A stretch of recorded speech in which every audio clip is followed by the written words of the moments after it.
Greetings everyone, welcome back to Nick's Mods with another Chima conversion. This is Iceklaw's Frostbiter, converted from the katana 4x4. The Ice Bears were the last tribe introduced in the line, and supposedly the strongest Chima tribe of all. Despite showing up last minute, they actually have a decent amount of mostly smaller builds, and a pretty memorable mech. They're more diverse than the Mammoths minifig-wise thanks to this battle pack expanding their ranks, which the Mammoths were also supposed to get, but oh well. Formidable as they are, I still felt the Ice Bears could use something else that was big and sturdy, ideally with smooth natural shaping. And as usual, Ninjago provided. This is actually drawn from the same wave as Cole's bike that I converted for the Mammoths in the first episode. Figures both lines fire and ice waves would be this compatible.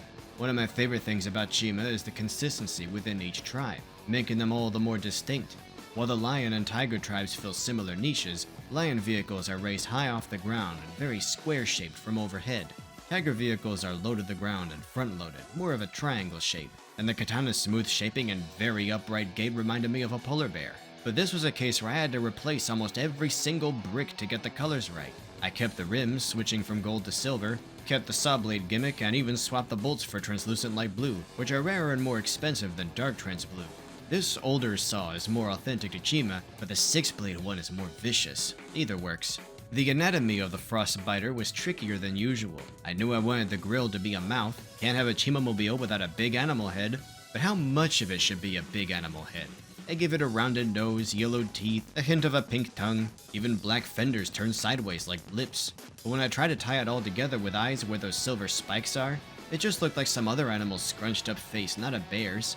I briefly gave up on eyes, hoping the blue windscreen would look like a visor or a sunglasses. I was still trying to give it the proportions of a polar bear, most of it being the body, but eventually I settled for eyes behind the driver, with wedges behind those simulating ears, topped with the same helmet piece as the clawed drillers, and a G crystal. So the whole car wound up being a head, and I think that works. Polar bears have pretty long sloping faces. Emptying the trunk left a perfect space for the clawed driller's deployable snowmobile to hitch a ride, adding extra compatibility with official Ice Bear builds.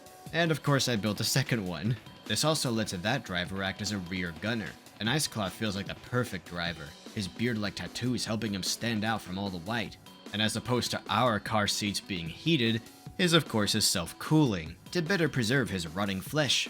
This thing feels bouncy and powerful. Most importantly, fast. These blue icy flames look like pure chi, though these days I could see them using a piece like this from Dreams. The Frostbiter fills the only niche I felt the Ice Bears were missing.